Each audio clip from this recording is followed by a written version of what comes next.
America के cyber security agency के acting director Madhu गौतमुक्काला ने संवेदनशील सरकारी दस्तावेज पब्लिक चैट जीपीटी पर अपलोड कर दिए, जिससे कई ऑटोमेटिक सिक्योरिटी अलर्ट ट्रिगर हो गए। ये फाइलें for official use only mark थीं, क्लासिफाइड नहीं, लेकिन फिर भी डेटा लीक का खतरा बढ़ गया। होमलैंड सिक्योरिटी ने तुरंत इंटरनल जांच शुरू की और अब खुद का एआई टूल डीएच चैट बना लिया है ताकि ऐसी गलती दोबारा न हो। एआई इंडस्ट्री में अब तक सिर्फ बड़े टेक कंपनियों का ही दबदबा माना जाता था, लेकिन आरसीएआई ने 400 अरब पैरामीटर वाला Trinity model open source Apache license के साथ लॉन्च कर सबको चौंका दिया है। यह मॉडल मेटा के लामा 4 मैवरिक और चीन के जीएलएम 4.5 को टक्कर देता है। कोडिंग, गणित और रीजनिंग में भी कई बार बेहतर साबित हुआ है। सिर्फ टेक्स्ट इनपुट आउटपुट सपोर्ट करता है, लेकिन विजन और स्पीच फीचर जल्द आने वाले हैं और इसका फ्री डाउनलोड व एपीआई सर्विस डेवलपर्स व रिसर्चर्स के लिए खुला है। ओपन एआई के सीईओ सैम ऑल्टमैन ने टाउन हॉल मीटिंग में माना कि जीपीटी 5.2 का लिखने का स्तर पिछली वर्जन से कमजोर है। कंपनी ने तकनीकी क्षमता को प्राथमिकता दी, जिससे भाषा की गुणवत्ता में गिरावट आई। अल्टमैन ने कहा कि भविष्य के अपडेट्स में लिखने की समस्या को सुधारने पर फोकस रहेगा। ओपन एआई ने प्रिज्म नाम का नया टूल लॉन्च किया है, जो ओवरलीफ और जीपीटी 5.2 की ताकत को मिलाकर रिसर्च पेपर्स को फॉर्मूला, रेफरेंस और स्ट्रक्चर के साथ समझता है। ये इनोवेशन न सिर्फ अकादमिक लिखाई को आसान बनाता है, बल्कि ए और क्रिप्टो मार्केट में भी बड़ा असर डाल सकता है। ट्रेडर्स को फेट, आरएनडीआर जैसे एआई टोकन और एनवीडिया जैसी कंपनियों पर नजर रखनी चाहिए, क्योंकि प्रिज्म जैसी खबरें अक्सर मार्केट में 5-10% तक की हलचल ला देती हैं। अब एंथ्रोपिक जैसी एआई लैब्स में इंजीनियर खुद कोड नहीं लिख रहे, सारा काम एआई मॉडल्स कर रहे हैं। बोरिस चर्नी ने बताया कि उनके 100% कोड क्लाउड कोड और ओपस 4.5 ने बनाए हैं और कंपनी में 70-90% कोड एआई से जनरेट होता है। यह बदलाव सिर्फ एंथ्रोपिक तक सीमित नहीं, ओपन एआई और माइक्रोसॉफ्ट जैसी कंपनियों में भी एआई कोडिंग का चलन बढ़ रहा है, जिससे सॉफ्टवेयर इंडस्ट्री में एंट्री लेवल जॉब्स और इंजीनियरिंग रोल्स का पूरा खेल बदल सकता है।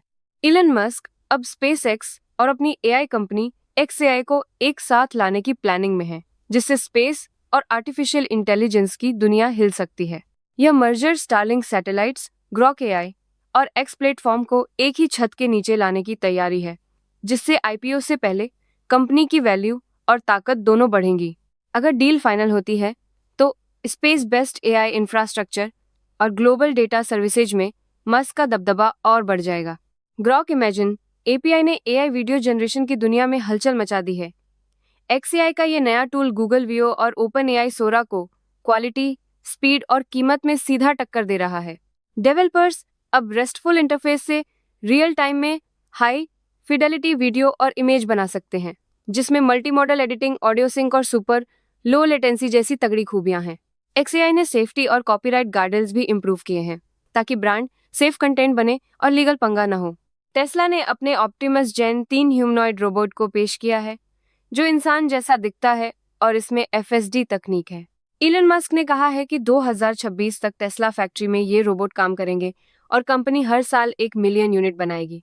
मस्क का दावा है कि ऑप्टिमस टेस्ला के ऑटोमोबाइल बिजनेस से भी ज्यादा वैल्यू देगा और भविष्य में रोबोटिक्स और एआई पूरी इंडस्ट्री को बदल देंगे। एप्पल ने क्यूएआई को करीब $2 अरब में खरीद लिया है, जिससे सीरी और एआई वेरिएबल्स में साइलेंट स्पीच टेक्नोलॉजी का बड़ा धमाका होने वाला है। क्यूएआई की टीम अब एप्पल का हिस्सा है। उनकी मशीन लर्निंग और फेशियल माइक्रो मूवमेंट्स वाली टेक्नोलॉजी से एयरपॉड्स और स्मार्ट ग्लासेस में बिना बोले कमांड देना मुमकिन होगा। ये डील एप्पल की दूसरी सबसे बड़ी खरीद है, जिससे कंपनी की एआई पावर और यूजर इंटरेक्शन का गेम पूरी तरह बदल सकता है। इंडस्ट्री में सबसे बड़ा धमाका, एनवीडिया ने कोरवीव में $2 अरब इन्वेस्ट करके 2030 तक 5 GW एआई फैक्ट्री बनाने का प्लान सेट कर दिया है। इस डील से एनवीडिया अपने जीपीयू और एआई सॉफ्टवेयर को कोरवीव के क्लाउड प्लेटफॉर्म में और गहराई से इंटीग्रेट करेगा, जिससे दोनों कंपनियां ग्लोबल एआई डिमांड को फुल स्पीड में कैप्चर कर सकती हैं। गूगल रिसर्च ने मेडजेमा 1.5 और मेड एएसआर लॉन्च करके मेडिकल एआई को बिल्कुल नए लेवल पर पहुंचा दिया है। मेडजेमा 1.5 अब 3 सीटी, एमआरआई इमेज, पैथोलॉजी स्लाइड्स और लंबी मेडिकल टेक्स्ट को प्रोसेस कर सकता है, जबकि मेड एएसआर मेडिकल डिक्टेशन में 58% कम गलती करता है। दोनों मॉडल ओपन सोर्स हैं, जिससे डेवलपर्स आसानी से एडवांस्ड हेल्थ केयर टूल्स बना सकते हैं। इंटेल ने 2026 के अंत तक Nova Lake Core Ultra 400 CPUs launch करने की पुष्टि की है, जो 18 प्रोसेस, नए कोर आर्किटेक्चर और बिग ग्लास लेवल कैश के साथ आएंगे। ये सीपीयूज DDR5 और PCIe 5 को सपोर्ट करेंगे, जिससे गेमिंग और AI परफॉर्मेंस में भारी सुधार होगा। नोवा लेक के लिए नया LGA 1954 सॉकेट चाहिए, यानी अपग्रेड के लिए नया मदरबोर्ड भी लेना पड़ेगा।